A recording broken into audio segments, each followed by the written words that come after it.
देखिए, आज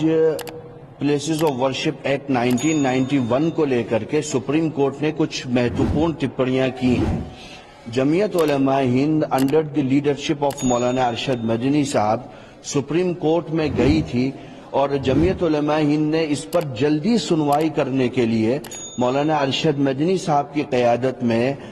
सीजीआई साहब को लेटर भी लिखा था कि आप जितना जल्दी हो सके इस केस को कंसीडर करें, सुनवाई करें, ऐसी रिक्वेस्ट है, क्योंकि भारत में बहुत ज़्यादा इस तरह के मसाइल को उठाया जा रहा है। तो आज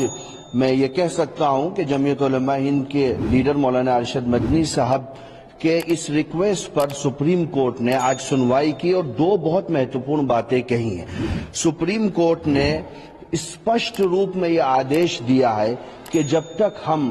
प्लेसेस ऑफ वर्शिप एक्ट 1991 को चुनौती देने वाली याचिकाओं पर सुनवाई कर रहे हैं, भारत का कोई भी कोर्ट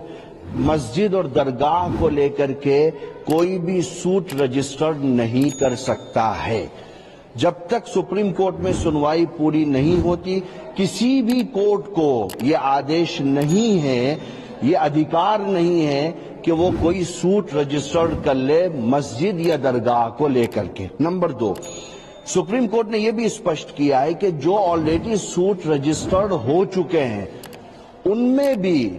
कोर्ट सर्वे या कमीशन जारी करने आदि जैसे आदेश नहीं दे सकता है, कोई अंतरिम या फाइनल ऑर्डर भी पास नहीं कर सकता है। ये जमीयत उलमा हिंद की मौलाना अरशद मदनी साहब की लीडरशिप में मैं समझता हूं कि बहुत बड़ी कामयाबी है और मुझे ऐसा लगता है एक कानून का विद्यार्थी होने के नाते कि सुप्रीम कोर्ट इसमें कॉन्स्टिट्यूशनल बेंच बनाएगा जो उसकी वैधता पर आगे जाकर के फैसला करेगी। जमीयत उलमा हिंद ये समझती है कि ये हमारी इब्तदाई तौर पर बहुत बड़ी जीत है। इससे देश में सांप्रदायिकता का माहौल जो फैलाया जा रहा था, संभल में जिस तरह का किया गया कि पूरी स्टेट ताकत एक तरफ चली गई और 5 लोगों की निर्मम हत्या हो गई, मैं समझता हूं कि सुप्रीम कोर्ट के इस स्टे के बाद कम से कम भारत में अब इस तरह की कार्रवाइयों पर फिलहाल रोक लग जाएगी।